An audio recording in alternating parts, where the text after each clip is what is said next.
Okay, so for question 1, you're solving your equation. So remember, that means you want all the letters on the left and then the numbers on the right. So whenever you move anything over the equal sign, it does the opposite. So the 4x is going to go over beside the 10x and will become take away 4x. So we'll now have 6x left. The plus 9 will go over and it'll become take away 9. And we'll now have 40 left. And then we would say 6 times what gives you 40? Well, because 40 isn't in the 6 times table, all you would do is do, well, what's 40 divided by 6? And you would get that on your calculator. It'll work out to be 6 point whatever. I can't use my calculator because I'm currently filming with my phone. Question 2. So calculate the area of the shape. So if we look at this shape, we've got shape 1, which is a rectangle. So the formula for a rectangle is just length times breadth. So your two numbers are 4 and 3.5. So you would just do 4 times 3.5, which is just going to be 14. And then remember, your units will be centimetres squared. For the shape at the top, that's just a half circle. So remember, full circle is pi r squared, but because it's a half circle, we're going to divide by 2. So putting in your numbers, so pi is always 3.14, times by your radius. So the radius is basically just half the width of the circle. So if the full bit was 4, the radius will just be 2. So we're doing on our calculator 2 squared, and then, you're dividing by 2. Okay, so when you put that in your calculator, you get 6.28 centimetres squared.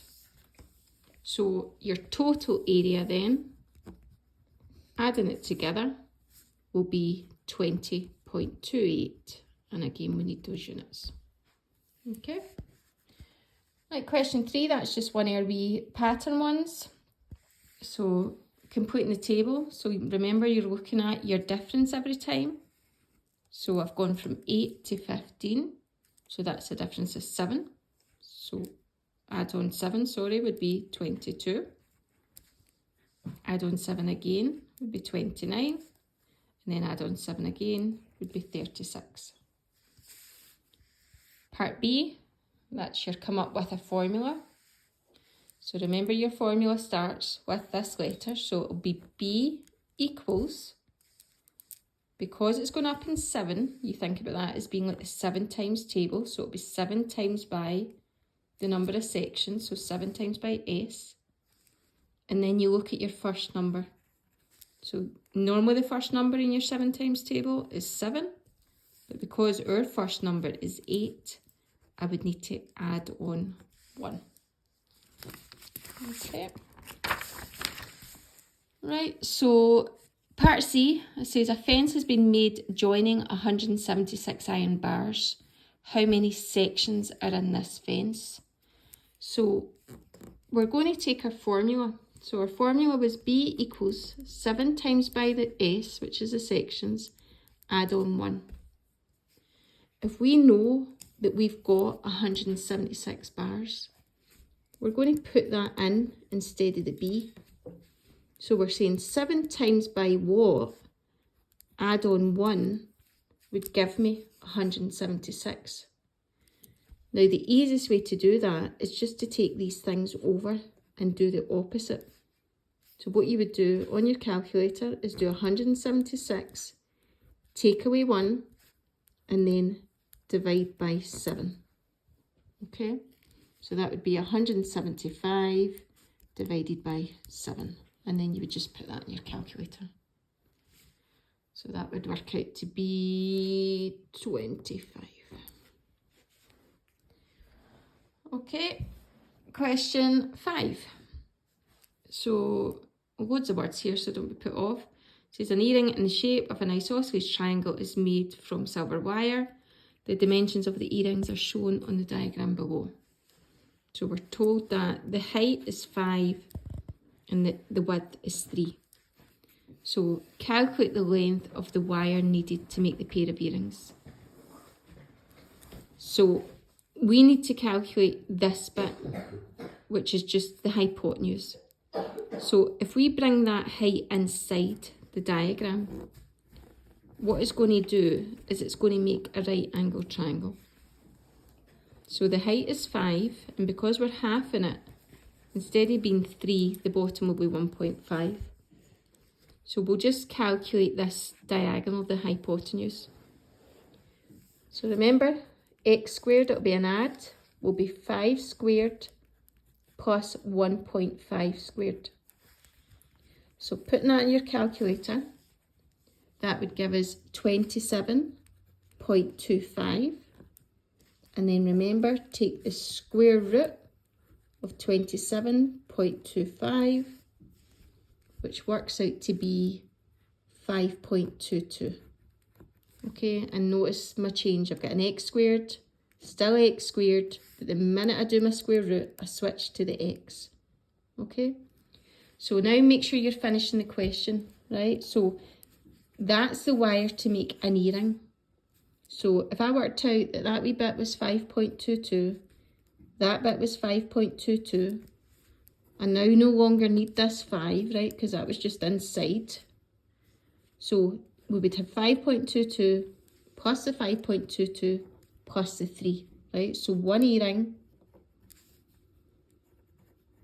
when we add them all up together, would be 13.44.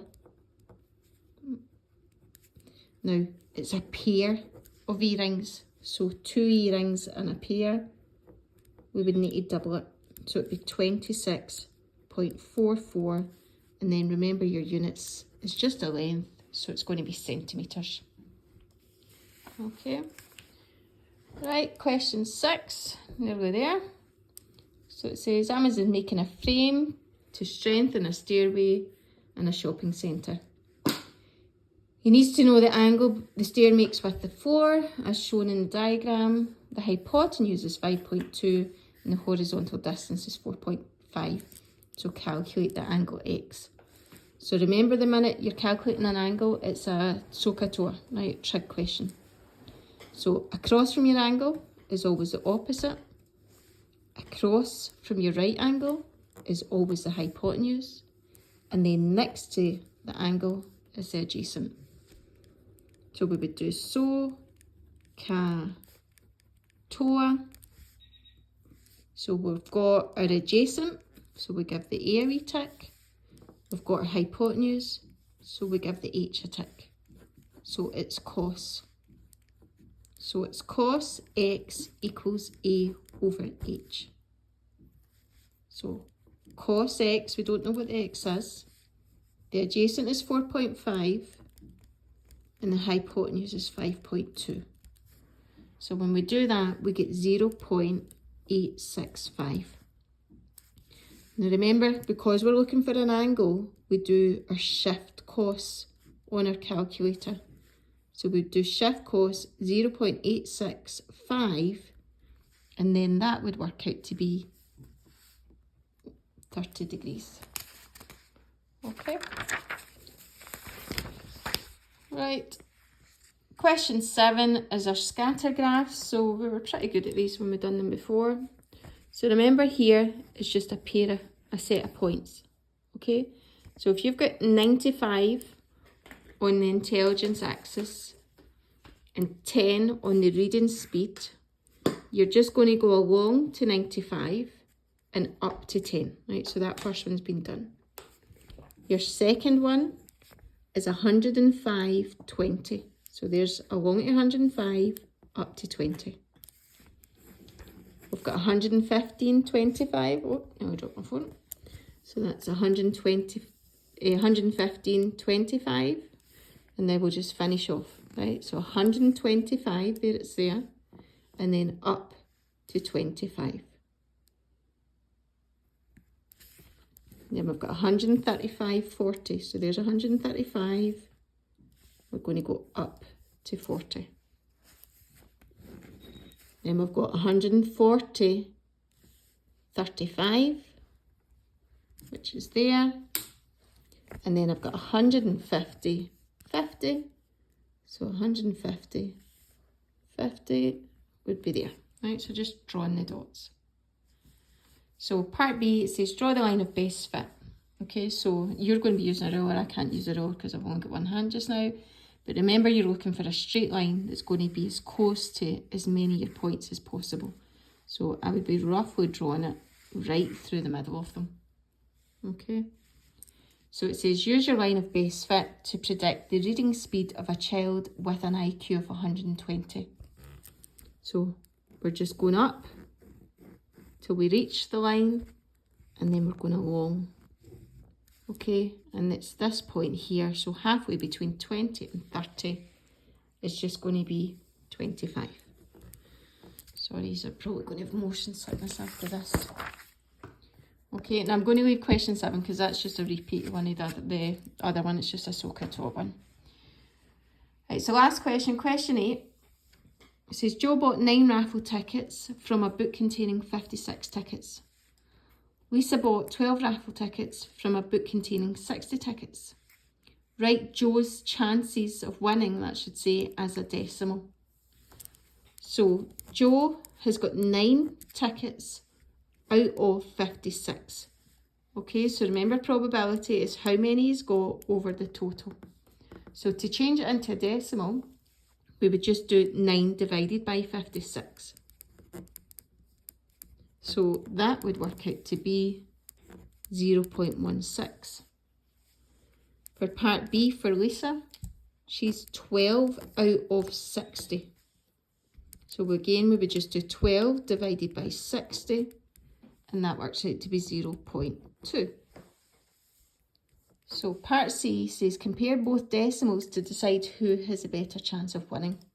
Okay, so the highest number has a better chance of winning. So you can't just write an answer. You would say Lisa has, because 0.2 is bigger than 0.16.